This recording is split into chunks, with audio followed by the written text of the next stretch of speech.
Hey, what's up, people? How you doing? It's your man Rondell Jordan, aka the Black Swan, host of BlackSwanTV.org and BlackSwanRadio.com. I have a very important discussion that we can have today.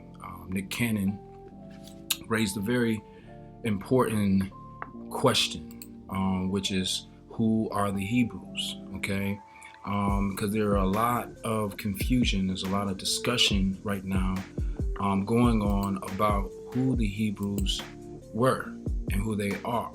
Okay, so today I'm going to do a lesson to clarify exactly who the Hebrews are.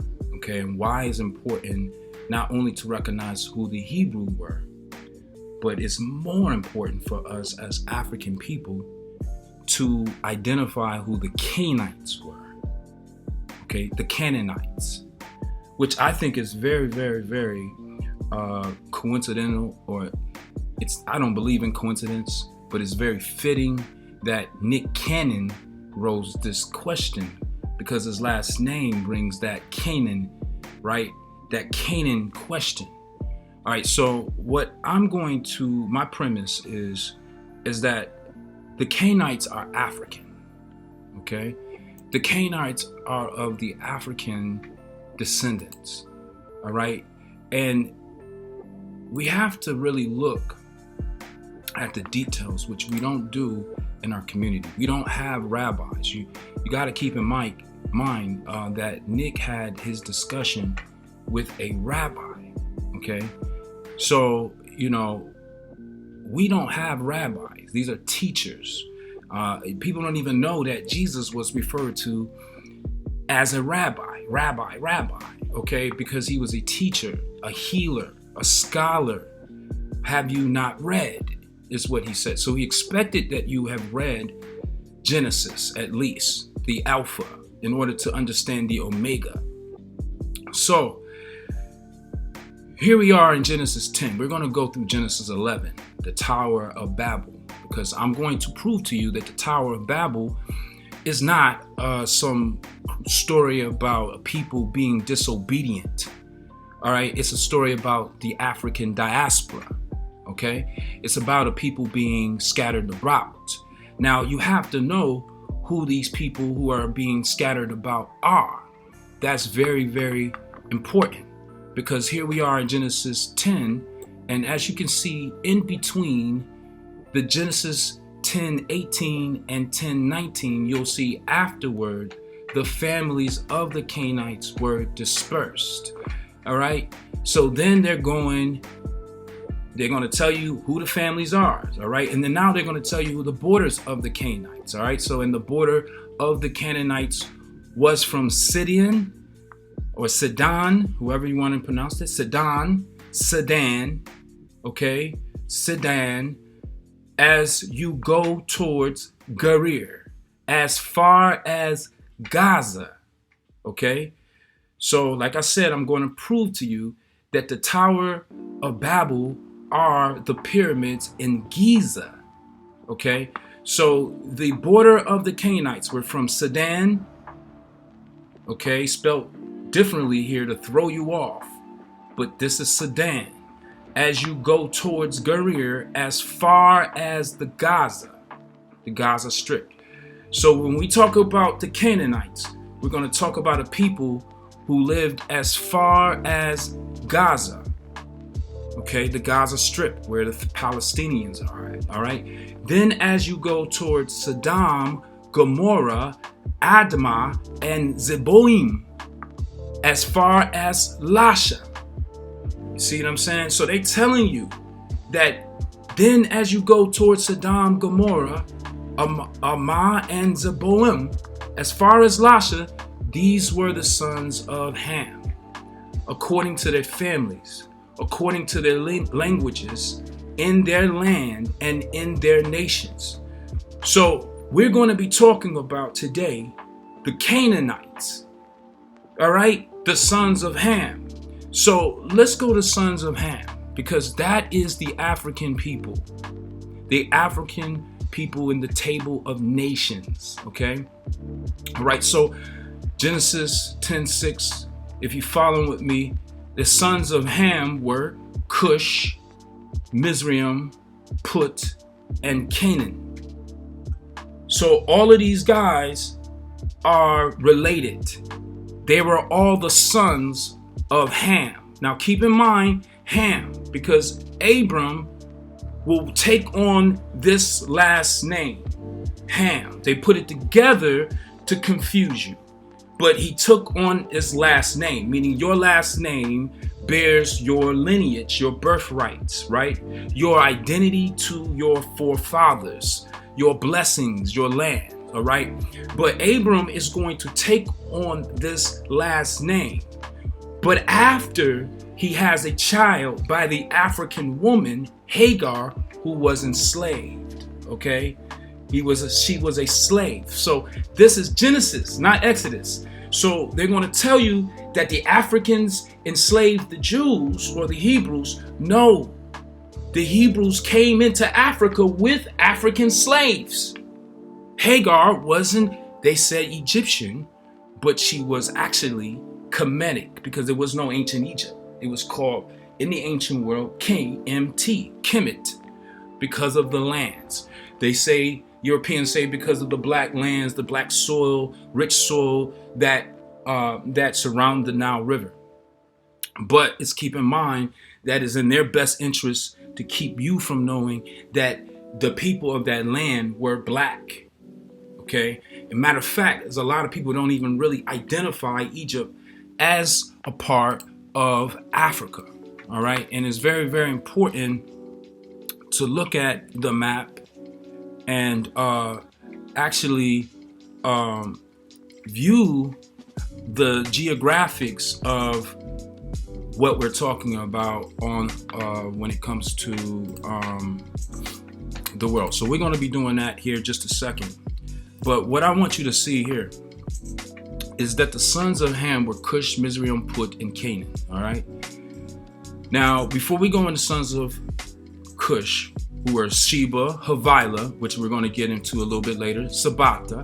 All right, now Havilah is very important because Havilah is going to be part of some trickery later on, but it's also the first person mentioned in the Bible. Okay, so this is establishing that Havilah right now is the son of Cush. Now, who is Cush? Cush, you look up Cush, and there's no guessing. Cush is the eldest son of Ham, the eldest, the oldest, the first. Okay, that's very important to understand. Cush is the first son of Ham and grandson of Noah. And this is where we are at Genesis 10:6, as you can see. Now, the southern part of ancient Nubia, first mentioned in Egyptian records of the Middle Kingdom in the Bible, is the country of the descendants of Cush. So we know we're talking about the southern part of ancient Nubia. Like I said, we're talking about the Sudan, okay?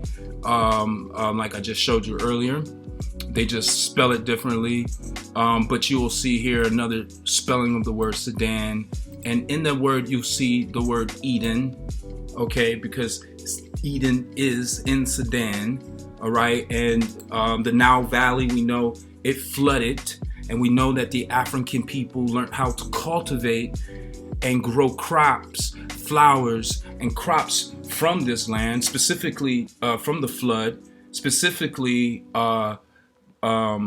papyrus, which enriched the Egyptians, which made them go from small-sized pyramids, like in the Sudan, the Nubian kingdom, like we just identified the Cushites were, all right, the southern Nubian